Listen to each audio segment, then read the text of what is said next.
The doctor's voice was barely above a whisper. Put hidden cameras in your house. Today. He didn't elaborate. He didn't need to. His eyes carried the weight of something he couldn't say aloud, not with my niece sitting on the examination table between us. 2 years old, fragile, trusting. I nodded slowly, pretending calm, while inside my chest something cracked open. That night, I placed the cameras myself. One in the living room, one in the kitchen, one in the nursery. Small, silent eyes that would see what mine could not.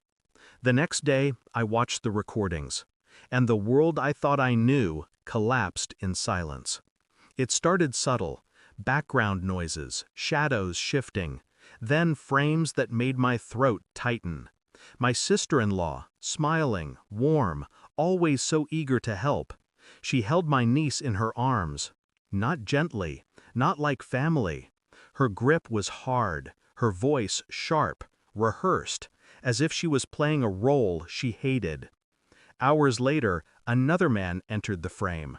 Not my brother, not family, a stranger.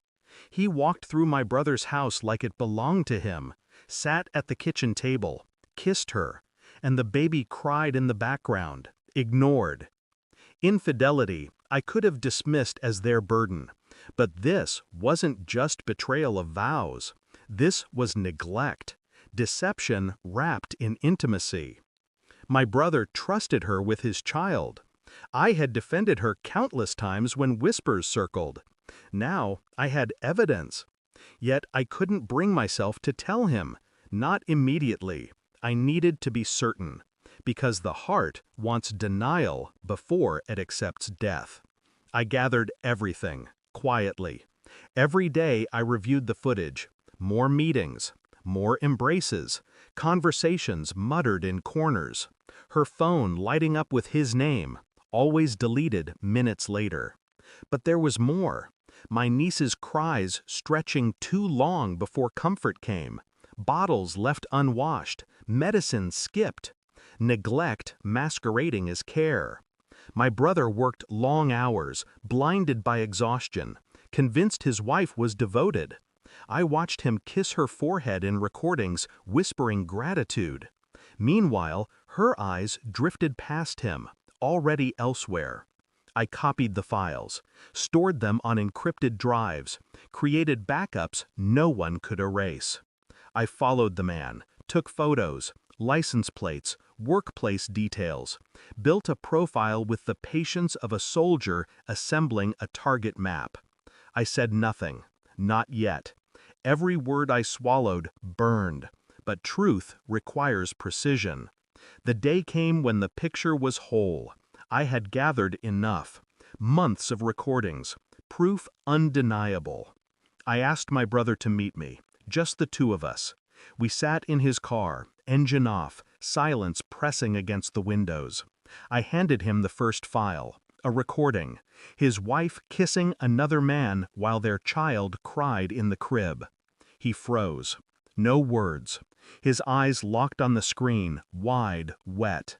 I handed him the second file, a report, timestamps, dates, proof of neglect. "She's not who you think she is," I said quietly. His breath shook. His knuckles whitened against the steering wheel. He tried to speak, but nothing came out. I didn't touch him, didn't console. The truth didn't need comfort. It needed air, and now it had it.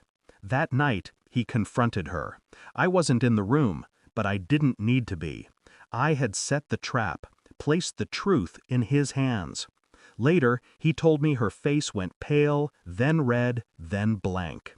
Denials crumbled. Excuses failed. The other man's name slipped from her mouth, confirmation of everything. She broke down. He did not. He showed her the footage, the time-stamped neglect, the betrayal captured frame by frame. Her tears meant nothing. By the time I saw her again, her bags were packed. My brother's silence was absolute. She begged. He didn't answer. He simply opened the door. The child slept peacefully that night, for the first time in weeks. I reflect now, weeks later, and I feel nothing for her. No pity, no anger left to burn. Betrayal always reveals itself eventually. People think lies are strong, but they rot from within, softening until one touch caves them in. The doctor's warning had been the crack. The cameras had been the hammer, and I had delivered the final blow. My niece will never know the weight of what was uncovered. She won't remember the nights of neglect, the false smiles, the man who walked through her home like a ghost. That knowledge belongs to me, and I will carry it. Because the truth, once seen, cannot be unseen, and some truths are heavier than death. Thanks for watching. Don't forget to like, share, and comment. Subscribe now to Cheating Stories Insight World for more amazing stories.